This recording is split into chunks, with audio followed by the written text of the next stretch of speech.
Do, do, do, do, do, do.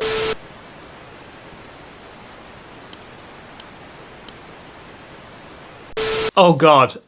So I've literally just got back from finally seeing Ghostbusters Afterlife. I must admit I had my kind of doubts about this one following on from 2016. But what we have here is a different kind of film than 2016. What we have here is a different kind of film than what we're used to with Ghostbusters. Because this one is certainly about something other than simply busting ghosts. To tell you the truth, other than the last third, there isn't much in the way of ghost busting. This film is very much about the ending. And oh my God. I am so glad that I went into this completely blind. I'm so glad that this wasn't spoiled for me. I didn't have a clue. About what happens in the last third of this film. All I knew was from what I saw in the trailer. So I knew that this was Egon's family, daughter and granddaughter. The granddaughter is basically a female young Sheldon. And she's also obviously a Egon type character. So that's all I knew. And I knew that they moved onto a farm and that they discovered the ghost busting stuff. And that's it. That's basically all I knew. And they kept it. I think they obviously kept it deliberately like that, just to indicate that this was Egon's family. But my God, there's a ton of shit in this film that we're not seeing in the trailer, and rightly so. Normally it starts with something spooky. Yeah, that's one of the things I wrote. Like I said just now, we're not following... Well, I'll get back to the plot in a minute, which might be in the spoiler vid. But normally in a Ghostbuster film, the first one, the second one, and even the 2016 one, we kind of start off with some kind of ghost busting event. Like in the first one, it was the librarian. And then in the second one, it was the pram, moving by itself and that kind of thing. And then in the 2016 one, there was was it a library? There was that other ghost that vomited the green stuff at them. So it kind of starts off like that. They discover that there are ghosts and then they set up a company to go and bust them. That's not where we go in this film. And that's kind of a good thing in this case, actually. I kind of like that. It's different. It's a different kind of... It moves differently than what we're used to in a Ghostbusters film, at least to begin with. From the trailer, I had my doubts about Paul Rudd. Just doesn't seem to fit in a Ghostbusters film, but I could be wrong. I think I'll come back to Paul Rudd when I start talking about the plot, because he doesn't really do that much until the last third. And the last third is basically something that we've seen before. So I'll come back to Paul Rudd in a moment. Not enough action. Yeah, that was, like I said a minute ago, we don't get much until after the second half. Until the second half, we don't get much in the way of ghost busting in the sense that we're used to. Obviously, the fans have been saying, especially after 2016, the 2016 one, people have been saying, we know it. They've been saying, bring it back. Give us the old favourites. Give us the favourite monsters. Give us the favourite characters. Give us the favourite music. I'll come back to music in a minute. And they've been holding off, and obviously Harold Ramis passing away was a big spanner in the works, because they've been talking, as we know, about bringing it back in the way that we wanted. We wanted the four Ghostbusters to come back, and obviously Harold Ramis passing away, that was the bummer, the letdown. So they tried to do it in 2016 with women. I'm not saying anything about them being women. That's fine, of course. We're seeing, that's equality. Woohoo! But the story of that film and so on, it wasn't what the fans really wanted as far as a sequel film. Okay, it was liked by a lot, which I appreciate, and I liked parts of it. I'll be honest, but it wasn't. It wasn't the Ghostbusters. It wasn't them. They were in it briefly, but it just wasn't them. And let's face it, it's not Ghostbusters unless it's them. They're the Ghostbusters. They're the original Ghostbusters, and we needed them back. So basically what we have here is we have a family moving into a new place, and it's a week. Is it like a week or 2 weeks or something after Egon has died, right? And this is his family. As we know from the trailer, the grown-up woman is his daughter, and the kids are his grandkids, and it's mostly... Finn Wolfhard doesn't actually get that much screen time. Well, he gets screen time, but he's not really part of the story that much. He and his girlfriend, the girl that he meets in the diner, they're basically just there to add to the four. So there can be 4 Ghostbusters. But story-wise, he and his girlfriend don't really do that much as far as the plot's concerned. It's all about the granddaughter, Phoebe, who is very good, by the way. The kid actors are, I think, slightly better here than the adult actors. Paul Rudd is always good, and he's funny. It's funny. It's a funny film. We do get quite a lot of laughs. There are quite a lot of laugh out louds from me and from everyone else in the cinema. But the kid acting is really good. Phoebe, the actress who plays Phoebe, I've got her name written down here somewhere.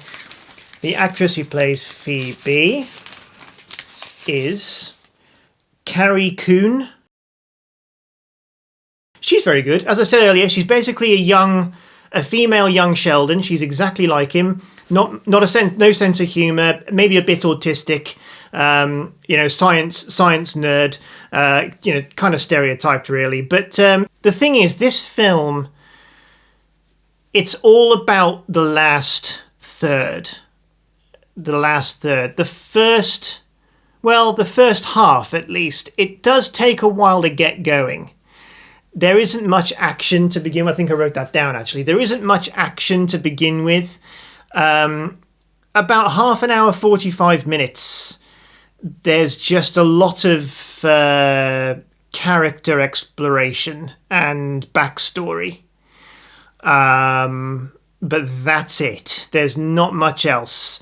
As I said earlier, don't expect the same kind of pattern that we're used to seeing the Ghostbusters films do, because that's not what this is.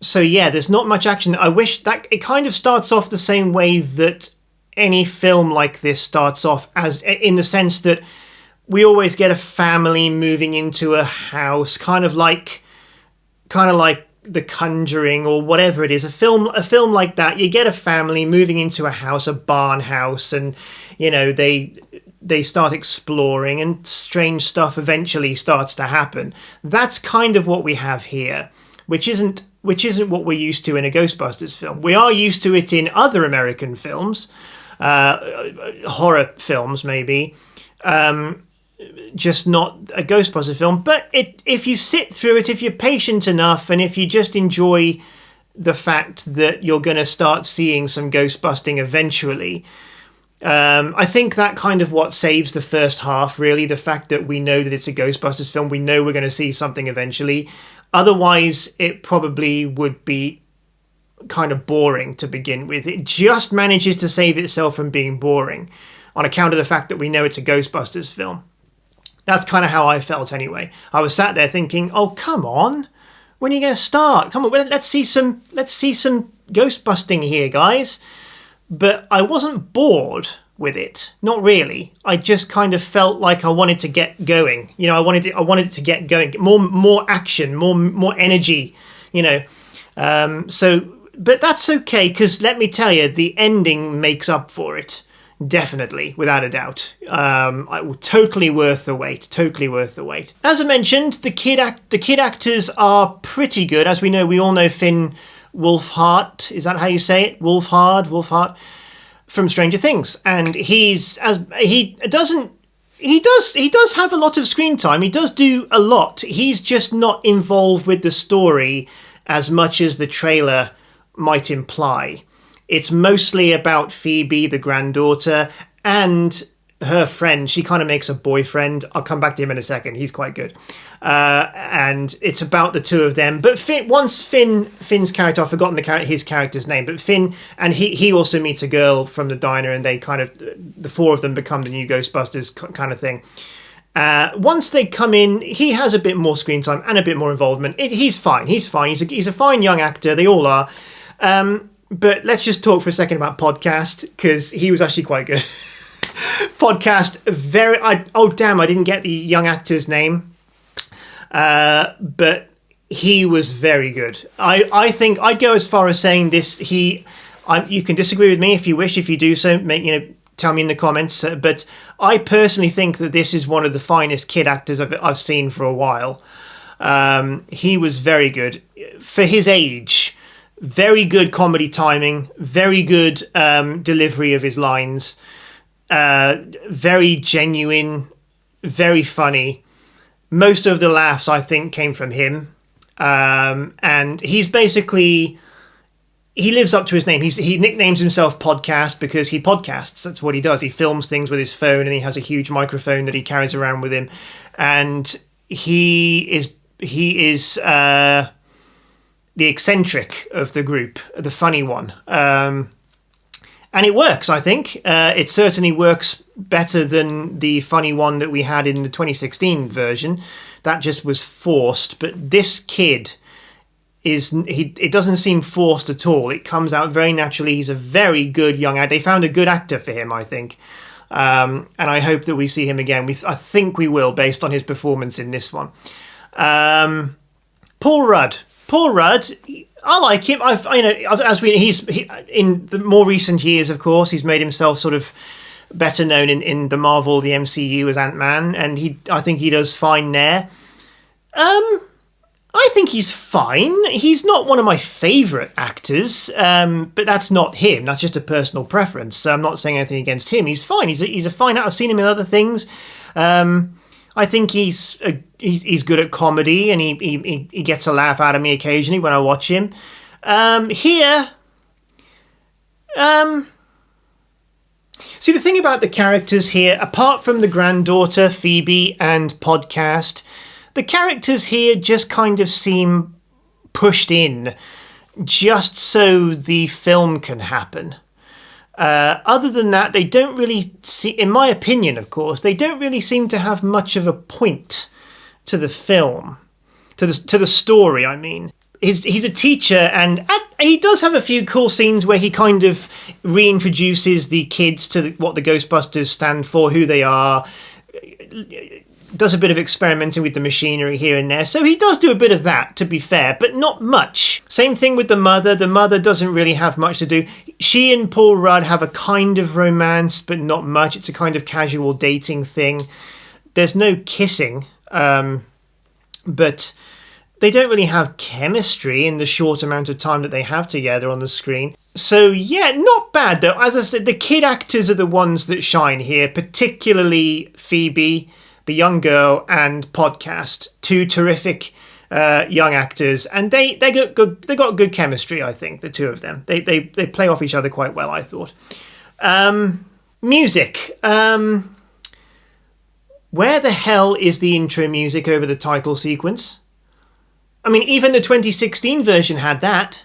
It wasn't brilliant, the way they did the titles in that film, but at least they had the music, but not here. I guess I kind of understand it because they had to it starts off kind of not depressing, but kind of somber, because Egon has died like a week before, and, so there's some grief going on. So I kind of understand why they didn't do it, but come on.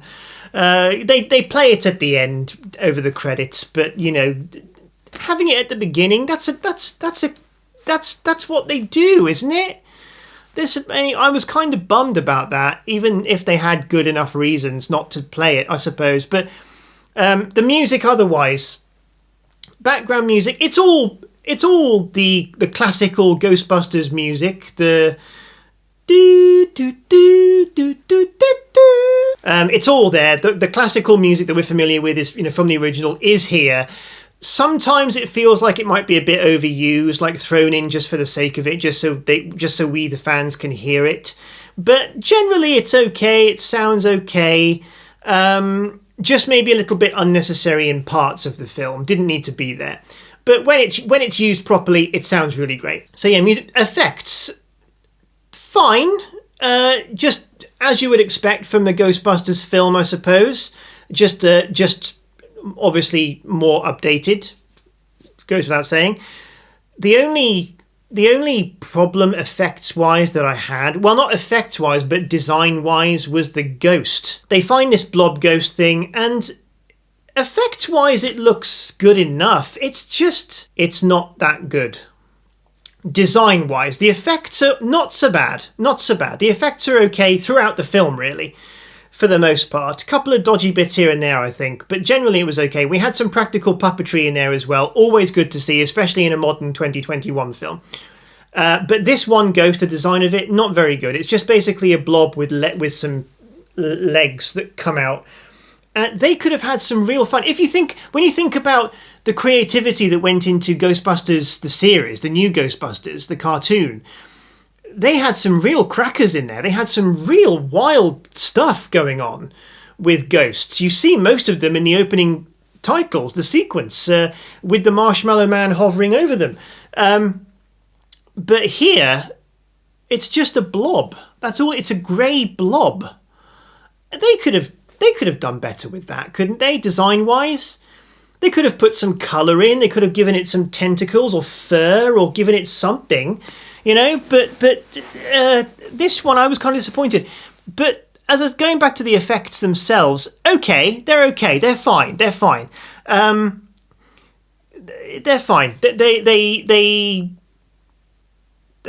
a little bit hit and miss occasionally. The puppetry, it's good to see some puppetry and animatronic work going on, which there is, because we don't see a lot of that in 2021. It's mostly just CGI, as we all know. So there are some really good effects in this. It does feel like, at least the second half. The second half feels more like the original Ghostbusters. It does feel like a proper sequel, I guess you could say. Should this have been the second one? I guess that's down to everyone else. Let me know what you think about that. Should this have been the second one, the Ghostbusters 2? At least the second half of this film? Let me know what you think about that in the comments. Was it better than the second Ghostbusters film? Hard to say. Because it's different. It's different in a good way. But it is different. It's a different kind of film than what we've seen with the other three Ghostbusters films, particularly the first two. Is it better than the second one? It's better than the 2016 one, that's for damn sure. But especially as long as you can sit through the first 45 minutes, then it's better than the 2016 one. But sitting through 45 minutes and then getting a hell of a great second part is better than the 2016 one, because that was just boring all the way through, in my opinion. Better than the second one? I don't know. I can't really say. I would say it's at least on par with the second one. It felt great to watch. It felt like I was watching a Ghostbusters film, particularly, as I say, particularly after the first chunk. The first 30 minutes is out of the way. Then it starts to feel more like a Ghostbusters film, particularly the first one. And yeah, this film was definitely a nod to Harold Ramis, and not just to Harold Ramis, not just to Egon, but I think it was a nod to the Ghostbusters as a whole. I think it was a huge nod to the Ghostbusters franchise, because in 1984 they made something beautiful. that worked beautifully. It was a work of art. If you haven't seen my 20 greatest favourite films, go and check that out. I'll put a link. And Ghostbusters is most definitely on there. I think it's in the top 10. It has to be.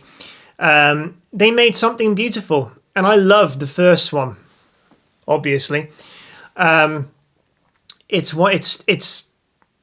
It's just a masterpiece as far as I'm concerned. It works beautifully. The second one, okay, so it's not as good as the first one. We all know that. It's missing out on a lot of things that the first one had, but I like it. It's fun. It's still fun.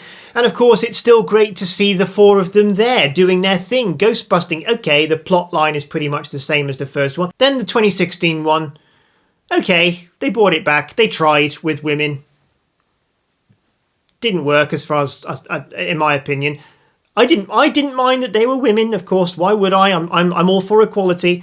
But the story was bad, and the comedy was bad. It was forced. And it wasn't what the fans wanted, I don't think. But this one, I think, will most definitely be at least more so what the fans want. There is one thing that I did particularly like, although there is a bit of a problem with it, and I'll get to that in a moment. But I do like the new gadgets that we're seeing here.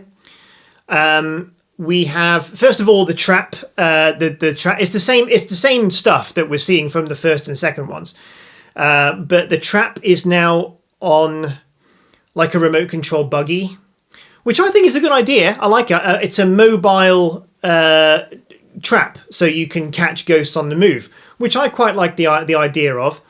And there's also there's a scene I think where you see the kid podcast. He's wearing the goggles, those huge goggles, and something happens. A ghost pops up or something, and a photo pops out of the side, which it kind of made me giggle. I kind of liked that. I kind of went, huh, good.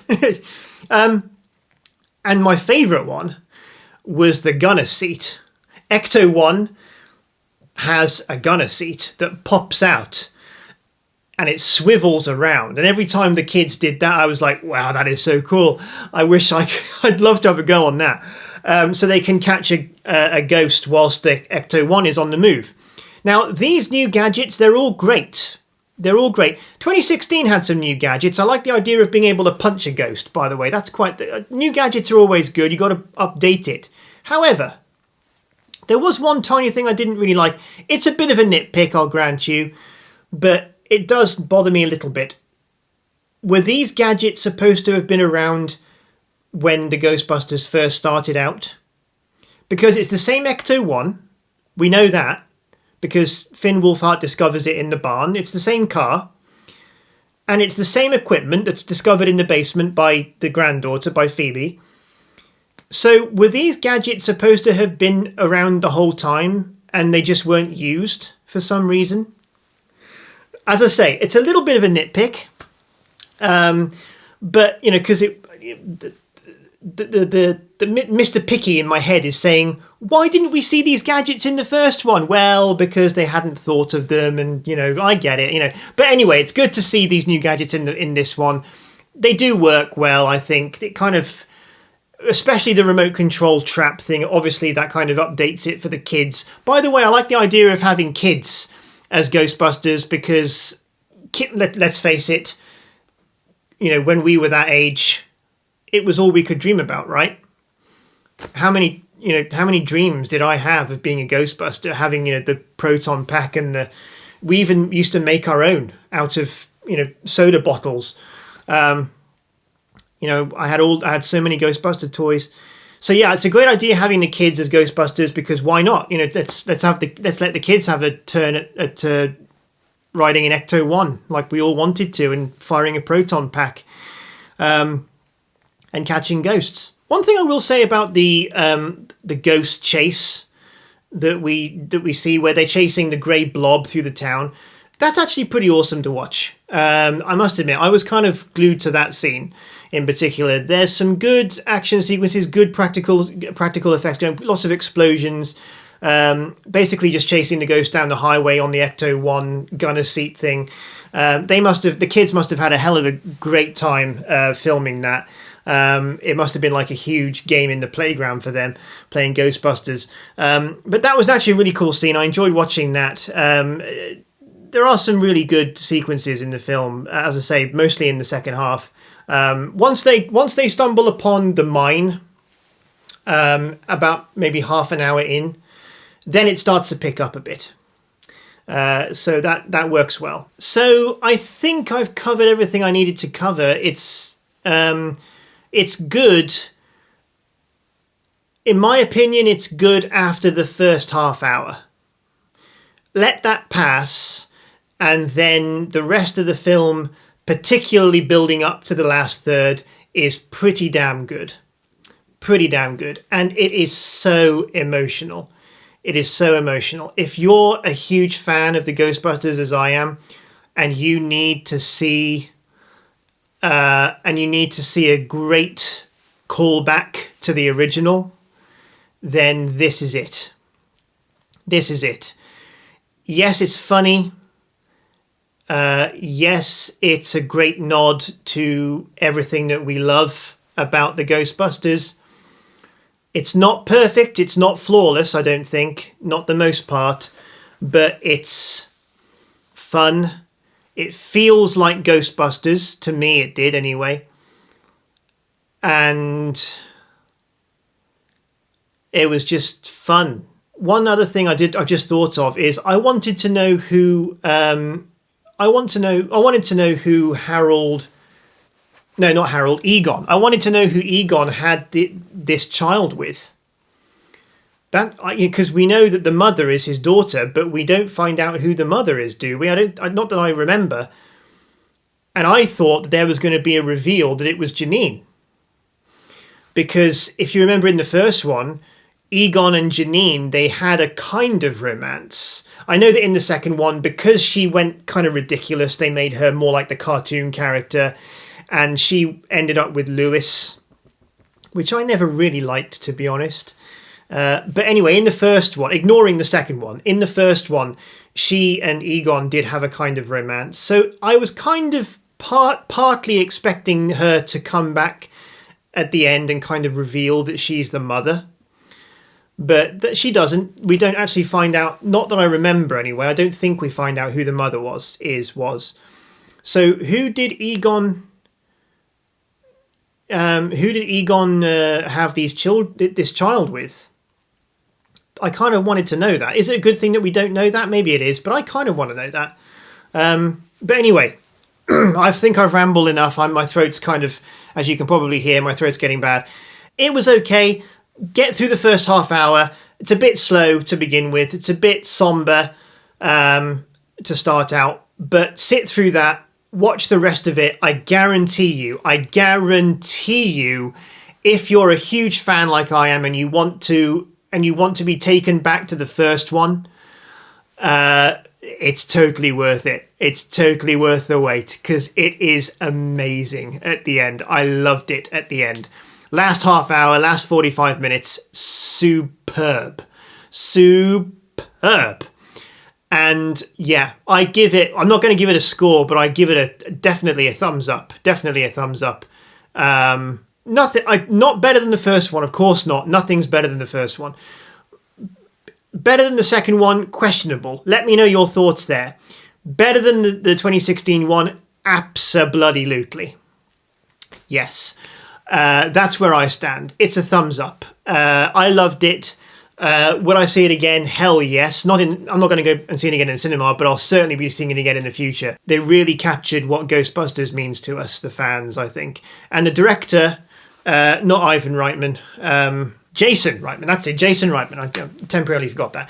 Yeah, Jason Reitman, he certainly seemed to know what he was doing here. He seemed to know what the fans wanted to see, whilst at the same time making sense. Making a good story, and he does really, really well. I think he does extremely well, and good job. All of them, great job for the most part, and I liked it. I really liked it. Ghostbusters Afterlife. You get more than what you see in the trailer. If you're put off by anything in the trailer, don't be. I'm going to leave it there, except to say one last thing, and I wrote this down last in my notebook. Don't make another one. Leave it alone. Exclamation mark. Who are you going to call? I loved it. Let me know, guys, what you thought of it in the comments. Please do. I'd love to hear your thoughts on it, particularly the second half and the bits that I've talked about. Anything I've missed out, also let me know. Just let me know whatever you want. Ask stuff and give me your thoughts. I'd love to hear it. Don't forget to like, share, subscribe, and check out the links in the description for the spoiler video. And yeah, I'll see you guys another time. I'm gonna get out of here and eat something and drink something because I'm so tired and hungry. Right. See you later, guys. Cheers. Bye.